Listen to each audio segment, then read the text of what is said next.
Hello everyone, I am Dr. Swati Tandon. I am an ENT specialist in Sarita Vihar. Today I am going to talk about sleep apnea.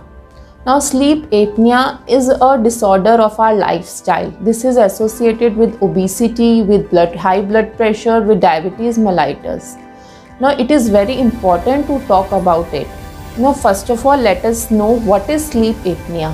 Sleep apnea means the no breathing. When during sleep you are not able to breathe for a few seconds and then you are breathing again, this cycle goes off.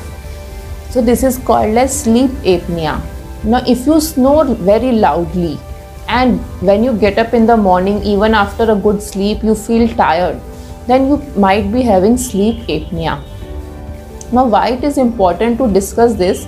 Because it is a lifestyle disease, it is associated with obesity. So let us know what are the risk factors. Risk factors number 1 include obesity, excessive weight. Excessive weight means excessive fat deposition in our body tissues. Secondly, if you have short, thick neck, the neck tissues are very thick and there is no space for the airway, the neck is very short. Third is male sex, they are more predisposed for sleep apnea. And lastly, there could be associated anatomical abnormalities in the airway, which could be either in the nose, in the throat or in the larynx. So these all are the risk factors for sleep apnea. Now what is the main cause of this sleep apnea? The sleep apnea occurs because of the obesity or because of the excessive tissues around our neck. When we sleep, these all muscles they relax and all these soft tissues they tend to fall back on our airway. Now when they fall back on the airway, they narrow the airway. Now more the tissues, more will be narrowing, and if there is an associated anatomical abnormality, the narrowing will be further enhanced. So whenever there is narrowing of the airway size is very much reduced, the air is not entering the lungs.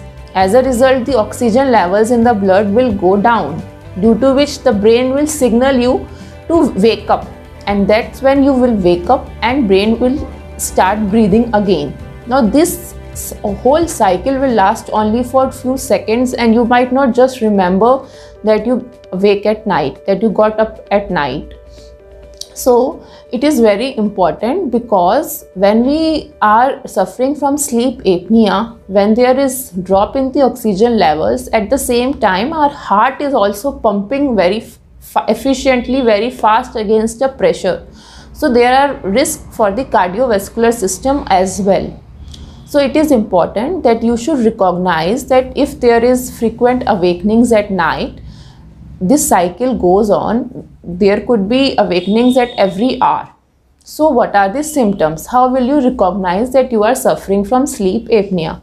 So if you get up with morning headaches, even after good 8 to 9 hours of sleep, you feel irritable, you feel tired, or you have excessive daytime sleepiness, then you might be suffering from sleep apnea. Or there could be somebody in your house, your spouse who sleeps with you, and they notice that you snore very loudly, or there are observed episodes of awakening at night, or if there is, or you get up at night with choking sensations, then these all are symptoms of sleep apnea, that they point towards a sleep problem.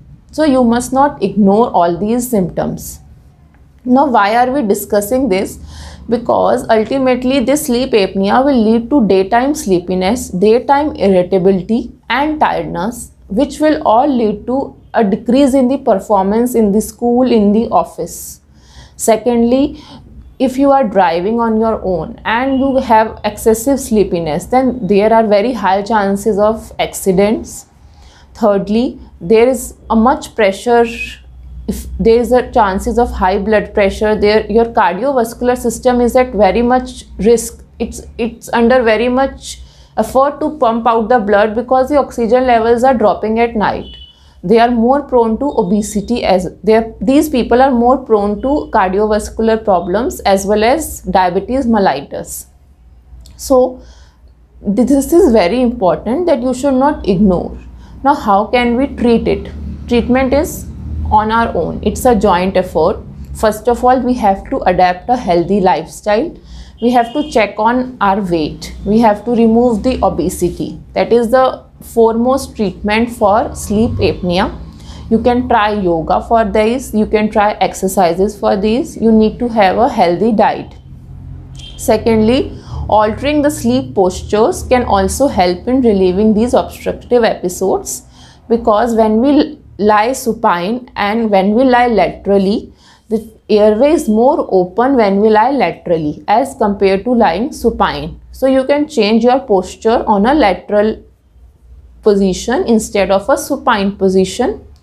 Thirdly, we have various devices such as CPAP, which is a continuous pressure airway machine. This is a machine which will give a steady flow of oxygen through the nose at the night. So the treatment is improving our lifestyle, improving our habits. We should not ignore these problems. We should respect our body, and therefore we should take timely treatment. Thank you.